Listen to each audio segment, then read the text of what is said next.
Shigeru est un homme au physique si repoussant qu'il fait fuir même les monstres. Un jour, il se retrouve transporté dans un monde fantastique où sa laideur devient sa plus grande force, plus il est laid, plus il est puissant. Mais il y a un hic, tout contact avec une femme lui inflige une douleur insupportable, transformant chaque interaction sociale en cauchemar. Entre combats absurdes, quiproquos romantiques et quêtes épiques, Shigeru va devoir apprendre à survivre, protéger les autres et supporter les conséquences inattendues de sa bénédiction maudite. Cet anime détourne les codes classiques de l'isekai avec humour, action déjantée et une bonne dose d'autodérision. Yoshioka est vendeur, mais il ne reçoit pas le respect de ses collègues à cause de son apparence. Malgré cela, il essaie toujours de mener une bonne vie. Un jour, alors qu'il est dans le train, il est soudainement attaqué par une passagère qui l'accuse de tentative d'attouchement, même si ce n'est pas vrai. À cause de son apparence, il est battu par les gens et jeté hors du train. La situation empire, la femme porte plainte, et Yoshioka est traduit en justice. On lui dit que personne ne le croira à cause de son apparence, alors il choisit de plaider coupable, ce qui lui coûte son emploi et le plonge dans une grave crise de la quarantaine. Des années passent, et la femme qui a menti sur son compte est démasquée. Il s'avère qu'elle a piégé de nombreux hommes pour de l'argent, mais au final, tout est découvert, et le corps de Yoshioka est complètement brisé. Il vit dans la dépression, le monde l'évite, et les économies et la richesse de ses parents s'épuisent peu à peu. La seule chose qui lui apporte un peu de réconfort est de lire des histoires de difficultés d'autres personnes en ligne. Une nuit, il tombe sur un article étrange et effectue un rituel pour aller dans un monde fou, n'ayant pas d'autre choix que d'essayer. À sa grande surprise, cela fonctionne. Un écran apparaît sur son ordinateur avec un texte indiquant de cliquer sur suivant pour commencer une nouvelle vie, mais il y a un prix, s'il veut retourner dans l'ancien monde, il devra sacrifier la moitié de sa vie restante. Pensant que c'est juste un virus, il clique sur suivant pour s'amuser, croyant qu'il pourra redémarrer son PC si quelque chose arrive. Mais lorsqu'il clique, un nouvel écran de création de personnage apparaît. L'âge est fixé par défaut à 16 ans, et la seule chose qu'il peut modifier est son apparence. La plupart des gens choisiraient probablement un personnage beau ou séduisant, mais pas Yoshioka.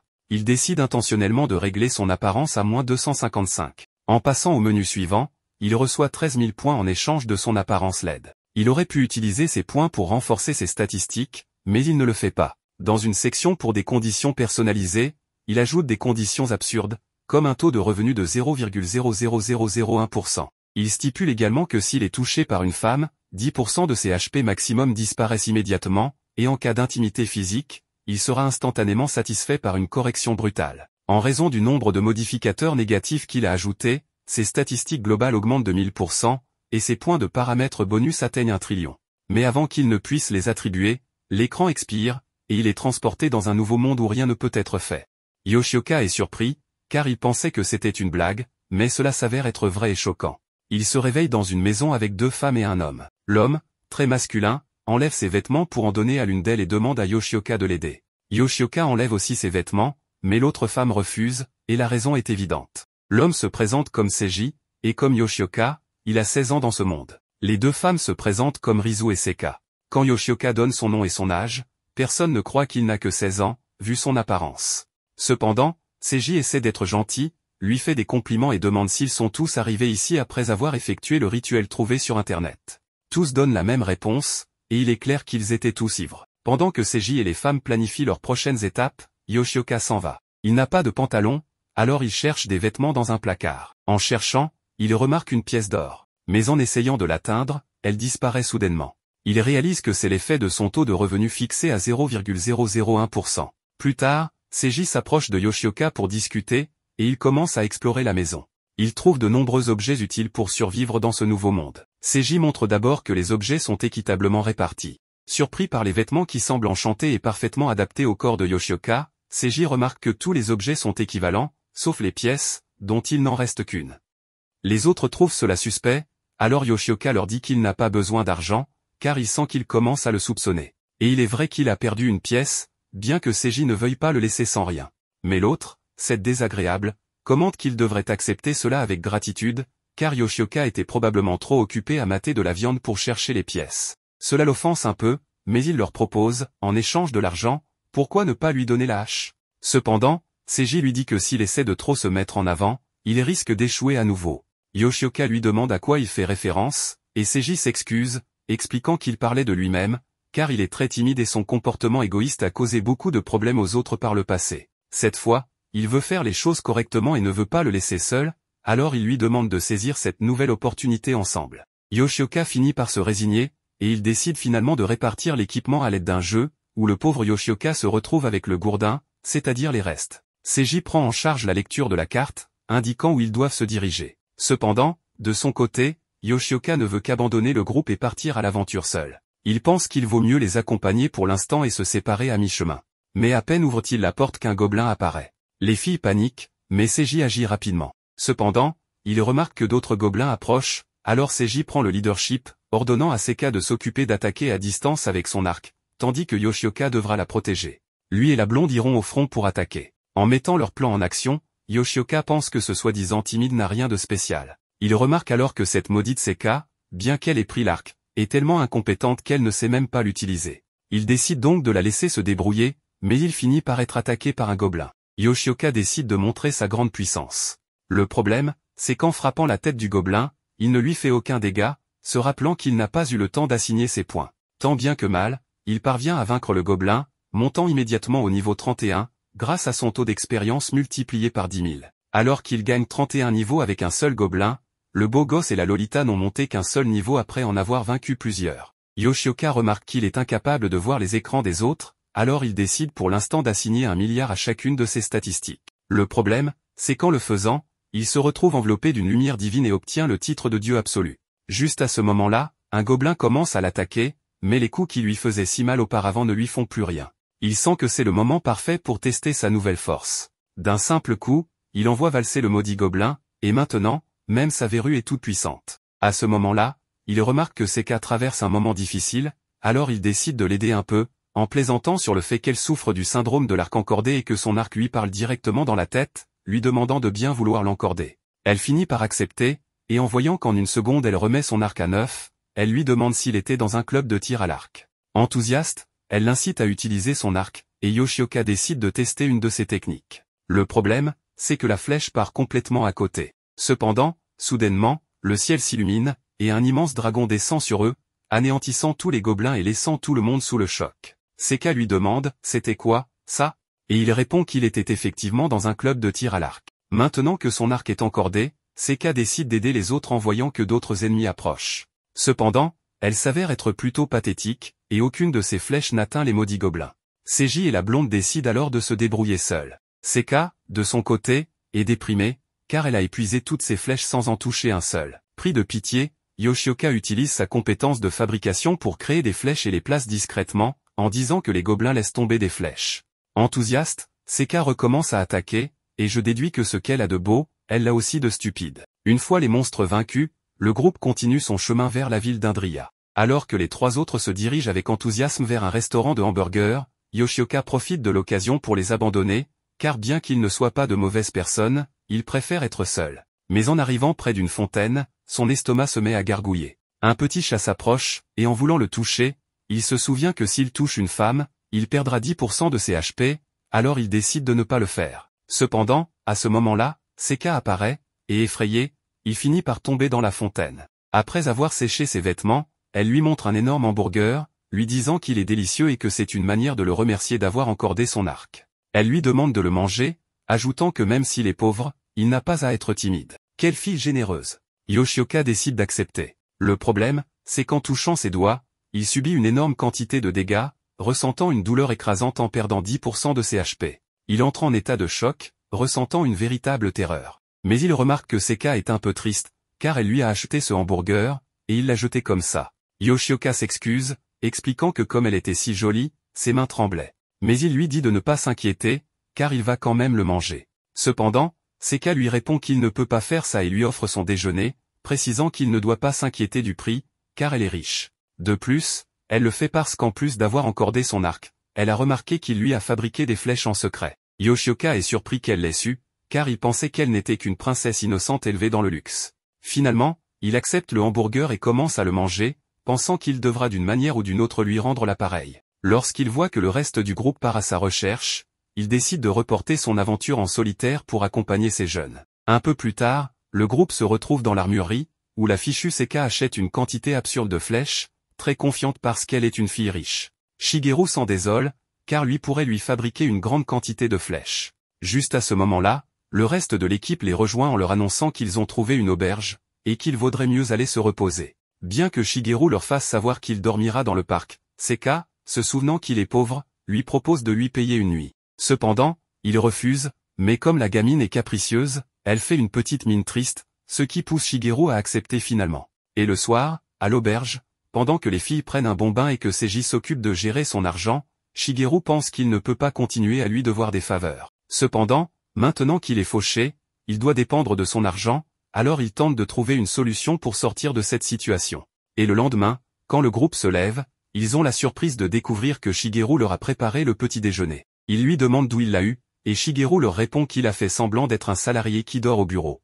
Seka ne comprend pas cette référence, alors en gros, c'est faire semblant d'être un pauvre salarié pour susciter l'empathie des gens. Et dans ce cas, ils lui ont tout donné parce qu'il avait l'air vraiment misérable. Mais en poursuivant l'histoire, Seka lui dit qu'il ne peut pas faire cela juste parce qu'il est pauvre. En plus, s'il a des problèmes, il n'a qu'à lui demander, à elle, la fille riche. Shigeru pense alors qu'en réalité, il l'a déjà remboursé, car même s'il n'a pas d'argent, il existe toujours le troc. Il a donc fabriqué une grande quantité de flèches avec sa compétence et les a données aux marchands d'armes. Le détail, c'est qu'il gagne 60% de moins de profit, donc le commerçant l'a récompensé avec des coupons gratuits et quelques produits alimentaires. Mais l'important, c'est qu'au moins, il a rendu l'appareil à Seka. De son côté, Seiji leur annonce qu'il est temps de se préparer pour une nouvelle aventure, car désormais le principal est d'assurer leurs revenus, puisque les gobelins qu'ils ont vaincus avant ne leur ont laissé aucun argent. Shigeru remarque que Seiji est assez observateur, tandis que Seiji informe les filles qu'il y a une grotte près de la ville, et que ce serait une bonne idée d'aller l'explorer ce jour-là. Les filles trouvent que c'est une bonne idée, cependant, juste à ce moment-là, ils sont interrompus par un type étrange, qui leur dit que tout comme eux, il s'est aussi réincarné dans ce monde, et qu'il pourrait leur servir de guide. Seiji et Shigeru restent méfiants, mais l'idiote de Seka est très innocente, et avec seulement quelques coupons de réduction pour l'auberge, il réussit à gagner sa confiance.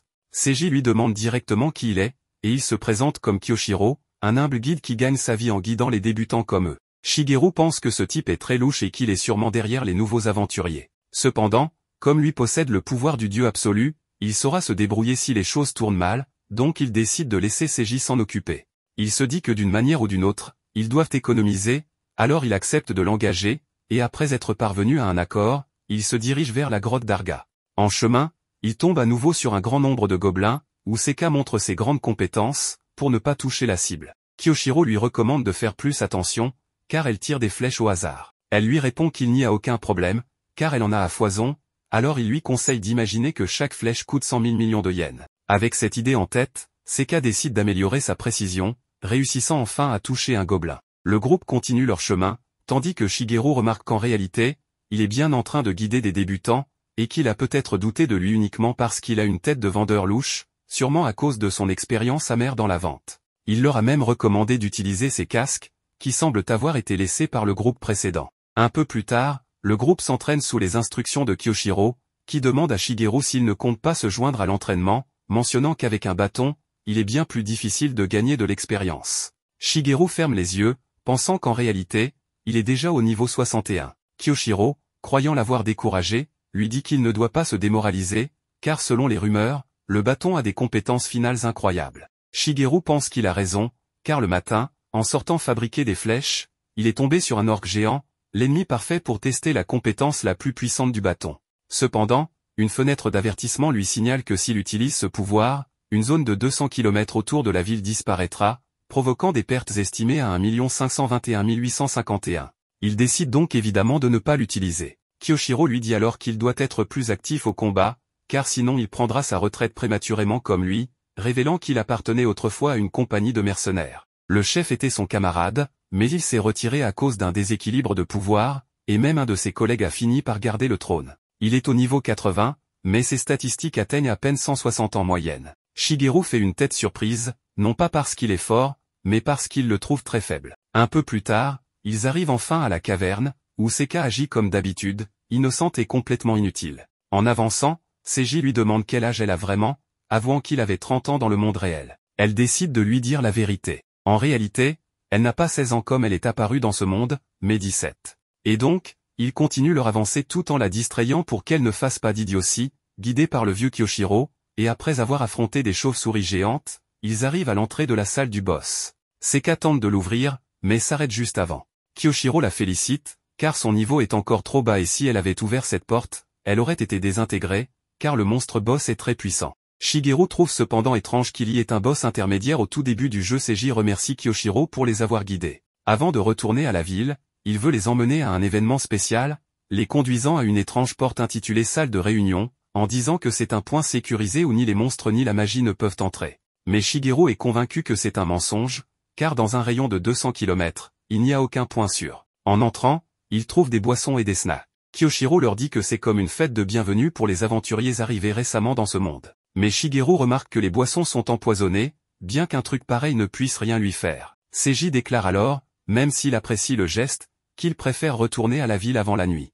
Kyoshiro comprend, et essaie de susciter un peu de pitié en leur disant qu'il ne va pas les forcer, ce qui fait culpabiliser Seiji, qui s'excuse immédiatement et avoue avoir douté d'une personne aussi bonne que lui. Kyoshiro lui répond que ce n'est pas grave, tandis que Shigeru se souvient que Seiji est un vrai bon gars. Kyoshiro lui demande alors s'il accepterait une boisson, et tout ému, Seiji accepte avec plaisir. Un peu plus tard, le groupe mange et boit, et Shigeru en profite pour leur demander ce qu'ils faisaient avant d'arriver dans ce monde. Cependant, la question met tout le monde mal à l'aise, et il s'excuse car c'était un peu impoli. Pourtant, Seiji décide de lui raconter son passé. Lorsqu'il était étudiant, il a quitté la maison parce qu'il en avait marre de tout. Les années passant, il a fondé une entreprise appelée Success Life. Shigeru est surpris, car un jour il a vendu quelque chose à cette entreprise, réalisant que le président de cette entreprise n'est autre que Seiji. Celui-ci raconte qu'un vendeur porte-à-porte leur avait vendu une photocopieuse hors de prix, et après négociation, ils ont trouvé un accord. Shigeru pense que ce vendeur, c'était lui. Seiji ajoute que ce vendeur était spécial, car il lui avait recommandé, en tant que président, de s'amuser un peu plus. L'enthousiasme de cette personne l'a motivé à déléguer à ses employés pour profiter un peu de la vie. L'entreprise a tellement grandi qu'elle est entrée en bourse. Cependant, quelque temps après, il a fait couler l'entreprise à cause d'un accident avec une intelligence artificielle en développement. Tous ceux impliqués ont été affectés, et lui a fini avec des troubles mentaux. Ce vendeur lui avait donné une chance, et il n'a même pas pu se racheter. C'est pourquoi, en arrivant dans ce monde, il a juré de ne trahir aucun de ses compagnons. Il révèle alors que le nom de ce vendeur était Shigeru, et lui demande quel est son nom de famille. Mais Shigeru, pour ne pas être reconnu, lui invente un nom, Sasaki. Mais à ce moment-là, ils sont tous affectés par le poison, et sans perdre de temps, les bandits arrivent dans la salle. Cependant, Shigeru ne semble pas affecté du tout, observant calmement la scène. Pendant que Kyoshiro ordonne aux bandits de ramasser la marchandise pour aller la vendre, Seiji se lève péniblement, avertissant Kyoshiro de ne pas toucher à ses compagnons. Mais il l'ignore, et, légèrement irrité, il leur demande d'arrêter. L'un des bandits le saisit par le bras, pendant que Kyoshiro lui dit que son erreur a été de faire confiance à la mauvaise personne. De son côté, Shigeru observe tout en pensant qu'il doit attendre le moment parfait pour intervenir, car son pouvoir est tellement déséquilibré qu'un seul de ses coups pourrait aussi blesser Seiji. Cependant, Seiji frappe le bandit, parvenant à se libérer, et furieux, il demande à Kyoshiro comment il a pu faire une chose pareille. Beaucoup de personnes arrivent dans ce monde avec le cœur brisé par leur vie précédente, et alors qu'elles commencent juste à reprendre espoir, lui les trahit et les vend comme esclaves, détruisant leur seconde chance. Kyoshiro, avec un sourire, lui répond qu'en réalité, tous ceux qui arrivent dans ce monde sont des laissés pour compte, et que c'est lui qui a été trop naïf en faisant confiance à quelqu'un. Seiji les avertit qu'il ne les laissera pas toucher à ses compagnons. Mais les bandits foncent à nouveau sur lui. Heureusement, Shigeru se lève et les attaque avec son seau porcin, pensant qu'il doit utiliser des attaques maladroites, car s'il active l'une de ses compétences, cela pourrait provoquer un désastre. Mais Seiji le gronde, lui disant qu'il est imprudent et qu'il ne peut pas le laisser se battre seul. Il lui fait savoir qu'il est aussi très fort, capable de vaincre ses ennemis en un seul coup. Shigeru se demande de quoi il parle, quand soudain, les bandits attaquent à nouveau. Mais Shigeru utilise son corps volumineux pour les repousser facilement, en pensant que s'ils veulent vraiment lui faire du mal, le mieux serait qu'il lui envoie une fille. Seiji demande à Shigeru de fuir, car lui peut tous les battre d'un seul coup. Pendant ce temps, Shigeru se fait attaquer par tous les bandits, mais cela ne l'empêche pas de donner un coup de fesse à Kyoshiro. Ce dernier tente de se défendre, mais Seiji, désormais furieux, décide de dévoiler sa compétence, les avertissant que la lumière de sa main transperce toute malveillance, et qu'il vaut mieux qu'il se rende, car il a fait un serment dans les notes spéciales. En échange de tous ses points bonus, il a juré d'utiliser ce grand pouvoir. Shigeru est surpris de constater que ce fou a mis tous ses points bonus dans sa compétence finale, réalisant que l'attaque de ce garçon est complètement déséquilibrée. Mais les bandits n'ont pas l'intention de laisser leurs marchandises ici. Ils annoncent qu'il leur suffit de lui arracher la main. Ils foncent sur lui, mais Shigeru intervient pour bloquer l'attaque, disant à Seiji qu'il fera le bouclier, car ils sont en désavantage. Il se souvient qu'être une bonne personne, dans son ancien monde, ne faisait que lui faire perdre. C'est pourquoi, dans ce monde, il veut que les bonnes personnes soient récompensées. Il dit à Seiji qu'il ne compte pas fuir, et lui demande de les éliminer, l'appelant chef. Et Seiji, avec une détermination totale, libère tout son pouvoir, transformant son corps en une créature angélique. Kyoshiro se demande ce que diable est cette chose, alors que Seiji se présente comme le héros indomptable, Aldea. Tout le monde est choqué par la transformation ultra stylée de Seiji, mais il va maintenant utiliser ce pouvoir pour vaincre ses ennemis. Enfin, en réalité, non. Il s'arrête au dernier moment car il pense que c'est à la justice de les juger. Même si le plus simple serait de les punir sur le champ, cela ne leur donnerait pas l'opportunité d'expier leurs crimes. Il espère qu'ils seront jugés par la loi, regretteront leurs péchés, et pourront renaître. Shigeru pense que Seiji est vraiment trop gentil. Kyoshiro décide alors de se rendre. Seiji les avertit, s'ils s'en prennent encore à ses amis, il ne montrera plus aucune pitié. Shigeru sait que c'est une mauvaise idée de tourner le dos à un type comme Kyoshiro. Ce dernier attaque traîtreusement, mais Shigeru fait l'exprès de tomber pour le gêner un peu. Comme la situation tourne mal, il se met littéralement un doigt dans le nez, balance une crotte de nez et provoque une explosion qui fait s'écrouler le mur. Tout le monde se demande ce qui s'est passé, et comme Shigeru ne veut pas être démasqué, il commence à inventer une histoire, que c'était le pouvoir de Seiji, qu'un faucon blanc est descendu en réponse à la colère du héros, etc. Le pire, c'est que même Seiji y croit, et les bandits se mettent à lui demander pardon, impressionnés par ce pouvoir miraculeux. Maintenant qu'ils savent qu'ils n'ont aucune chance de le battre, ils pleurent et jurent de ne plus jamais faire le mal. Shigeru pense qu'ils ont peut-être vraiment changé, alors il leur ordonne de se mettre en ligne. Ensuite, il demande à Seiji, ou plutôt à Aldean, de leur balancer son attaque spéciale. Comme ils refusent, Shigeru lui demande au moins de leur mettre une gifle. Puisqu'ils ne comprennent pas la douleur des autres, il faut leur enseigner ce que ça fait. Shigeru pense que c'est une bonne épreuve pour voir s'ils ont vraiment changé. Seiji accepte, mais il se débarrasse d'abord de sa transformation, jugeant que ce qu'il va faire n'a pas de sens sous cette forme. Une fois prêt, il commence à leur donner une bonne leçon, et à ce stade, le narrateur ne sait même plus ce qu'il est en train de regarder. Mais au final, oui, il regrette vraiment. Seiji transporte les filles parce que Shigeru ne le peut pas, pour des raisons pas si évidentes, mais vous voyez l'idée. Cependant, Shigeru s'évanouit et Kyoshiro pense que la substance de la boisson commence seulement à faire effet. Il espère pouvoir en profiter pour le battre. Il propose alors à Shigeru de rejoindre leur camp, en disant que c'est dur d'être moche parmi tant de gens beaux, et qu'en échange, ils lui offriront de l'argent et des filles en pagaille. Mais évidemment, Shigeru brise ses chaînes comme si de rien n'était, et malgré tout, Seiji est bien plus fort que lui. Les bandits n'en reviennent pas qu'un type aussi moche puisse avoir un sens de la justice. Ils pensent même qu'il jalouse Seiji pour sa beauté. Mais non, rien de plus faux. Ils sont choqués par sa bonté, au point de dire que ça leur donne la nausée. Finalement, la récompense pour Kyoshiro et ses bandits est de 100 000 rira. Ce prix élevé montre à quel point ils ont dû faire des horreurs. Seiji veut partager équitablement la récompense, mais Seka pense que ce serait injuste vu qu'elles ont dormi tout le temps. Seiji se sent coupable, car c'est en croyant bêtement en Kyoshiro qu'il les a mis en danger. Les filles lui disent que s'il a vaincu tous les méchants à la fin, il ne devrait pas se sentir coupable. Seka demande à Shigeru s'il a aussi dormi, et Seiji répond qu'au contraire, il a été très courageux, il l'a protégé tout le long. Du coup, les autres pensent que Shigeru devrait garder l'argent, mais il refuse. Avec un taux de chance de 0,01% pour gagner de l'argent, ce serait du gâchis. Il pense aussi quitter le groupe une fois qu'il aura remboursé sa dette envers Seka. Mais comme il ne peut pas dire ça à voix haute, il prétend être un gaspilleur compulsif et dit que l'argent est mauvais pour lui.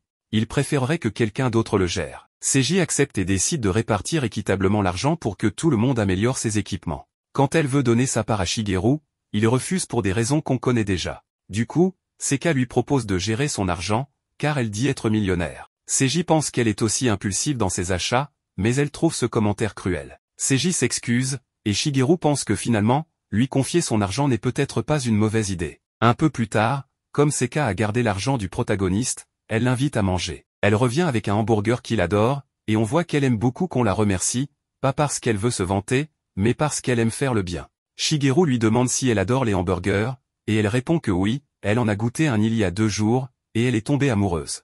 Shigeru se dit que si elle en a mangé un pour la première fois il y a 2 jours, c'est qu'elle ne sortait probablement jamais de chez elle dans son ancienne vie. Seka lui demande ses statistiques, et il répond qu'elles sont ennuyeuses et basiques. Elle dit avoir découvert une astuce, si on baisse son apparence, on gagne plus de points bonus. Shigeru est choqué qu'elle sache ça, mais remarque qu'elle n'a pas l'air d'avoir baissé la sienne. Elle dit pourtant l'avoir diminué de 16 points. Shigeru ne sait pas quoi penser. Peut-être qu'elle était magnifique dans son ancienne vie. Elle lui demande s'il la trouve jolie, et il répond que oui. Seka explique qu'il y avait une section note spéciale dans laquelle elle avait écrit « Je veux être jolie ». Shigeru ne savait même pas qu'on pouvait demander ça, sinon, il aurait demandé à ressembler à un acteur. Mais bon, maintenant, c'est trop tard. Seka voit un chat, ce qui la surprend, car elle n'en avait jamais vu d'aussi près. Shigeru lui dit de le caresser. Elle s'apprête à tomber, alors Shigeru se jette pour la sauver, même si au final, il ne se passe rien. Pendant qu'elle caresse le chaton, Shigeru va pleurer aux toilettes car il comprend enfin, quand elle lui a montré ses mains plus tôt, c'était étrange. En général, on touche son visage quand on veut être beau, pas ses mains. Et vu ce qu'elle a dit plus tôt, elle souffrait peut-être d'une maladie qui l'empêchait de marcher. Shigeru se demande ce qu'elle a bien pu vivre, mais il se rappelle qu'il a le pouvoir de Dieu, et compte l'utiliser de la bonne manière. Un peu plus tard, elle lui demande s'il a mal au ventre parce qu'il tarde à sortir. Il lui répond que non, qu'il arrive. Il pense que si Seka n'a jamais socialisé avant, elle est une cible facile pour les gens mal intentionnés. Quand il sort, elle lui dit que les autres l'attendent. Il se dit alors que grâce à ses pouvoirs, il doit s'assurer qu'elle puisse vivre librement. Une fois réunis, Seiji propose que chacun prenne un rôle dans le groupe pour mieux s'organiser. Lui veut être le héros, bien sûr. Et c'est ainsi que le groupe se forme, Seiji, le héros, Seka, la mage, Shigeru, le combattant épique, et Rizu, la chasseuse. Tous sont ravis. Seka veut prouver sa valeur en tant que mage, même si avant, elle voulait être héroïne. Shigeru la félicite pour sa tenue, ce qui la rend heureuse. Leur prochain objectif est Valria, la plus grande ville de la région. Mais avant ça, Seiji leur recommande de ne pas dépenser au-delà de 3 riras par dessert, et bien sûr, c'est Seka qui souffre le plus de cette règle, car elle adore dépenser. Ils se donnent rendez-vous le lendemain matin. Shigeru encourage Seka à parler avec sa première amie, Rizu. Celle-ci l'invite à sauter à la corde, et comme la blonde accepte, elles vont se changer. Shigeru est content, mais explique qu'en réalité, elles étaient parties acheter des armes. Seka ne voulait pas d'armes lourdes, alors elle a choisi un nunchaku. Shigeru a préféré lui faire choisir une corde, et le vendeur a validé, c'est une arme discrète et mortelle à la fois. Il lui montre comment sauter pour éviter qu'elle ne se blesse. Plus tard, elle veut enseigner à la blonde, qu'elle ne connaît pas encore. Seka ne connaît même pas son nom, elle a peur d'être rejetée. Shigeru lui donne un conseil, et on revient au présent où Seka apprend à la blonde à sauter. Elle lui donne des conseils, et la blonde s'en sort très bien. Mais elle dit que ses cheveux la gênent, peut-être qu'elle les coupera. Seka pense que ça lui irait bien, mais aime ses cheveux bouclés. Elle lui demande son nom. La blonde est surprise. Seka dit qu'elle a inventé un surnom pour elle, un mot délicat, Rizu.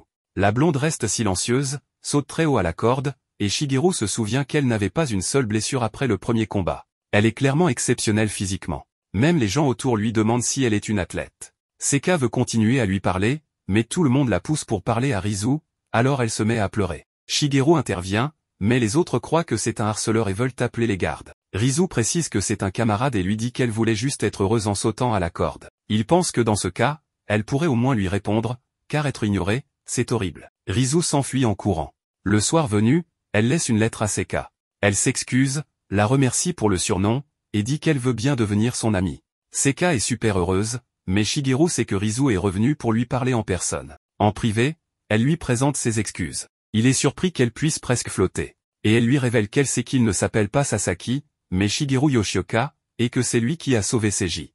Shigeru est surpris par cela, mais il continue à jouer la comédie en demandant à Rizu pourquoi elle pense cela. Elle lui dit qu'elle a choisi la capacité spéciale de lire les fenêtres de statut des autres personnes, et qu'elle peut voir leur vrai nom, leurs statistiques, ainsi que ce qu'ils ont écrit dans la note spéciale. Shigeru panique en réalisant qu'elle a lu ces notes, qui le font passer pour un incel frustré, et se frappe le visage en lui demandant ce qu'elle veut. Elle lui répond que cela concerne Seka et lui demande s'il a compris que son corps était paralysé dans sa vie précédente. Il confirme, et alors Rizu révèle soudain que c'était elle qui avait brisé Seka dans sa vie passée, et qu'elle est ici pour expier ses péchés. Shigeru est curieux et lui demande ce qu'elle a fait à Seka. Rizu répond que, dans sa vie précédente, elle faisait partie d'un programme visant à changer la vie des gens. Seka était l'un des enfants avec lesquels il travaillait, et elle voulait sincèrement qu'elle ait une vie meilleure. Cependant, une explosion s'est produite un jour dans leur bâtiment et Seka a été gravement blessée. Rizu se met à pleurer en disant qu'elle n'a pas réussi à empêcher l'accident et à sauver Seka. Elle a regretté l'incident, qui était survenu à cause de malentendus entre les personnes qui y travaillaient,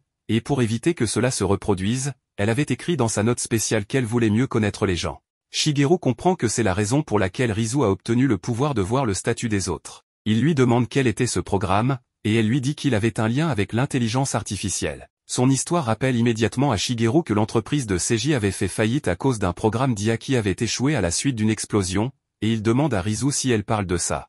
Elle confirme, révélant qu'elle est en réalité la sœur de Seiji, mais qu'elle a complètement changé de comportement et de personnalité ici, donc il ne pourrait pas la reconnaître. Shigeru a toujours des doutes sur son histoire, mais Rizu lui dit qu'elle ne peut pas mentir, car c'était le prix à payer pour obtenir sa capacité spéciale. Elle sent que leur arrivée simultanée dans ce monde n'est pas une coïncidence et que leur destin était déjà lié dans la vie précédente.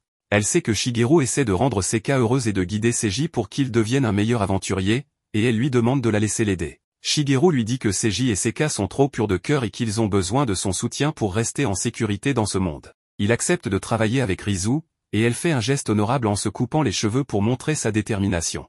Shigeru est confus, car cela n'avait absolument aucun intérêt, mais Rizu lui dit que Seka lui avait dit qu'elle était jolie avec les cheveux courts. Quoi qu'il en soit, ils scellent officiellement leur pacte pour pouvoir aider leurs deux autres amis. Le lendemain matin, ils se préparent à partir pour la capitale, et Shigeru organise un étrange hybride de tortue et de chèvre pour transporter leurs bagages. Rizu est la dernière à arriver et est émue aux larmes quand Seka lui dit qu'elle est jolie avec les cheveux courts. Ils commencent ainsi leur voyage et rencontrent rapidement un groupe de monstres. Seka en élimine un avec sa magie de glace, et lorsqu'un autre monstre l'attaque, Seiji la protège tandis que Rizu couvre leurs arrières. Ils se débarrassent rapidement des monstres, et Seka montre ses talents de magicienne à Shigeru, qui ne peut qu'acquiescer qu'elle est douée. Seiji remarque alors que le soleil se couche et propose de trouver un endroit pour camper, et tout le monde est d'accord. Ils se dirigent vers la ville de Valeriae, parce que Seka voulait de l'aventure, ils ont choisi de grimper à travers les montagnes pleines de monstres dangereux et sans auberge où séjourner. Heureusement, ils trouvent un tronc d'arbre creux où ils peuvent se reposer pour la nuit, ce qui excite Seka. Seiji lui demande si elle préfère ramasser du bois de chauffage ou aller pêcher, et Seka déclare avec assurance qu'elle attrapera le plus gros poisson de la rivière, mais accroche maladroitement sa propre robe d'abord. Shigeru réussit à la décrocher, puis l'emmène pêcher, mais ils doivent attendre que le poisson morde à l'hameçon. Soudain, Seka commence à parler du fait qu'elle est une pleurnicheuse et qu'elle veut devenir plus mature et posée. Shigeru lui dit qu'il n'y a en réalité pas besoin de ça, car pleurer n'est pas une mauvaise chose. Il lui explique que les gens ne pleurent pas seulement parce qu'ils sont tristes, mais aussi quand leur cœur est rempli d'autres émotions qu'ils ne peuvent pas contrôler. Il se souvient de son passé en disant que les gens perdent progressivement la capacité de pleurer, ce qui les empêche de devenir plus forts. Il dit à Seka qu'au lieu d'apprendre à ne pas pleurer, elle devrait apprendre à comprendre ce qui touche son cœur. Seka en est émue aux larmes. À ce moment-là, Rizu arrivait, en apprenant qu'ils n'ont encore rien attrapé, elle tire simplement sur quelques poissons dans la rivière et les donne à Seka. Elle court avec enthousiasme jusqu'au campement pour les donner à Seiji. Pendant ce temps, Rizu dit que Seka semble toujours heureuse quand elle est avec Shigeru. Elle croit qu'il est une personne capable de faire sourire facilement les autres et que le groupe sera en sécurité à plus d'un titre avec lui. Shigeru est troublé par ces paroles, mais décide de retourner au camp. Rizu l'arrête et lui demande de ne révéler son identité à personne, car cela pourrait briser leur groupe, et il accepte sa demande. Bientôt, ils rejoignent le camp où Seiji et Seka ont déjà commencé à cuisiner. Alors qu'ils s'installent pour manger, Seka imite les manières de Rizu tandis que Shigeru demande à Seiji ce qu'il pense de l'objectif final de leur voyage. Seiji devient sérieux et répond qu'ils n'ont pas encore de but final. Atteindre Valeria est leur objectif immédiat, et ils prévoient d'en apprendre davantage sur ce monde et ses problèmes pour déterminer ce qu'ils doivent faire. Shigeru est impressionné par sa logique, lorsqu'il entend soudain un bruit venant des buissons. Une femme gravement blessée et épuisée sort de la forêt et s'effondre sous les yeux du groupe de Shigeru. Dans ses rêves, la femme repense à sa fuite face à des bandits. Bien qu'elle ait été réincarnée dans ce monde, elle n'a pas pu se défendre contre eux, et elle a blâmé ses notes spéciales pour ça. Dans sa vie passée, elle était discrètement laide, et son petit ami l'a quittée pour une fille jolie. Tout son entourage se moquait constamment d'elle, et la femme a fini par détester les jolies filles pour cette raison. Soudain, son rêve s'interrompt et elle se retrouve au camp, avec Seiji qui prend soin d'elle. Il lui dit qu'ils ont nettoyé ses blessures et appliqué les premiers soins. Seka arrive alors avec de l'eau chaude pour la nettoyer, et la femme tressaille parce qu'elle déteste à quel point Seka est jolie. Seiji lui dit que c'est Seka qui a lancé la magie de soin sur elle, mais cela ne change pas son attitude. Elle devient encore plus irritée lorsque Seka essaie de lui parler et demande à Seiji de l'approcher du feu. Seka est attristée, mais Shigeru veut qu'elle comprenne qu'il ne faut pas envahir l'espace personnel d'un inconnu dès la première rencontre. De plus, il veut qu'elle reste loin de la femme manchotte, car il connaît la vérité à son sujet. Plus tôt, lorsque la femme s'était effondrée, Seiji lui avait demandé d'aller chercher de l'eau. Shigeru s'était précipité vers la rivière, mais Rizu l'avait arrêté, et le regard sur son visage lui avait fait comprendre que quelque chose clochait. Elle lui avait dit que cette femme était une réincarnée comme eux, et que sa note spéciale était très dangereuse. Elle avait écrit qu'elle ne pardonnerait jamais les jolies filles et les tuerait brutalement. Ils étaient tous deux persuadés qu'elle visait Seka. Revenons au présent. Seiji réconforte la femme, qui se présente sous le nom de Reya. Il lui demande si elle veut de la nourriture et elle accepte volontiers. Mais lorsque Seka lui tend un bol, la haine en elle commence à déborder. Reya essaie d'atteindre son arme, mais heureusement, Rizu l'avait déjà prise et la surveille en permanence. Shigeru la surveille aussi pour intervenir si nécessaire. Seiji et Seka, eux, ne se doutent de rien. Seiji demande à Reiya comment elle a été blessée et elle lui répond que des gens ont tendu une embuscade à leur groupe et qu'elle a été séparée de ses amis. Shigeru se demande quelle part de cette histoire est vraie.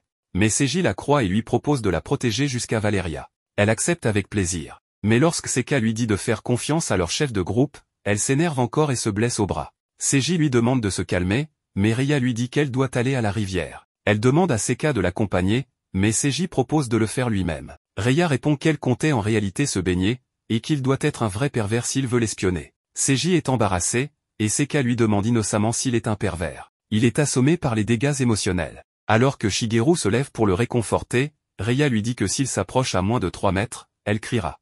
Il répond qu'il ne veut pas s'approcher d'elle de toute façon. Soudain, Rizu arrive et propose de l'accompagner à la rivière. Mais, comme elle ne peut pas mentir, elle ne peut pas cacher ses vraies expressions non plus.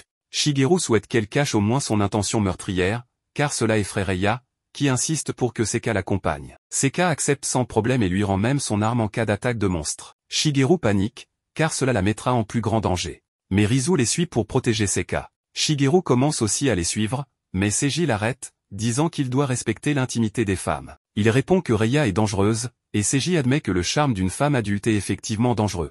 Shigeru n'a pas envie d'entendre ces bêtises, mais il ne peut pas s'éloigner sans éveiller de soupçons. Il commence donc à faire des allers-retours à toute vitesse pour surveiller Seka. Seka est étonné de le voir presque flou, mais Shigeru lui dit qu'il doit être fatigué et qu'il a des hallucinations. Il lui conseille de se reposer et lui lance un sort de sommeil, l'endormant rapidement. Il se rend ensuite à la rivière et surveille Reiya, qui pointe soudain son épée vers Seka. Seka est choquée et lui demande si elle a fait quelque chose pour l'offenser. Reiya lui répond qu'elle n'a rien fait et qu'elle est une gentille fille, mais qu'elle ne peut pas désobéir à ce qu'elle a écrit dans sa note spéciale. Elle lui explique qu'elle a juré de tuer toutes les jolies filles, car elles ont ruiné sa vie sur Terre. Elle a donc juré de se venger en arrivant dans ce monde. Elle a rejoint plusieurs groupes d'aventuriers, tuant les jolies filles avant de fuir vers un autre groupe, mais ils ont fini par la rattraper. Elle dit à Seka que c'est son tour de mourir aujourd'hui. Mais alors qu'elle s'apprête à l'attaquer, Rizu tire sur son épée et la fait tomber de ses mains. Elle repousse Reiya, et alors qu'elle essaie de récupérer son arme, Shigeru arrive et lui attrape la main. Elle lui dit de la lâcher, mais il dégaine son épée et lui dit qu'elle ne pourra pas fuir cette fois. Soudain, une lumière éclatante les aveugle tous. Ils se demandent ce qui se passe, et en regardant vers la source, ils découvrent que c'est Seka, transformé en un véritable ange.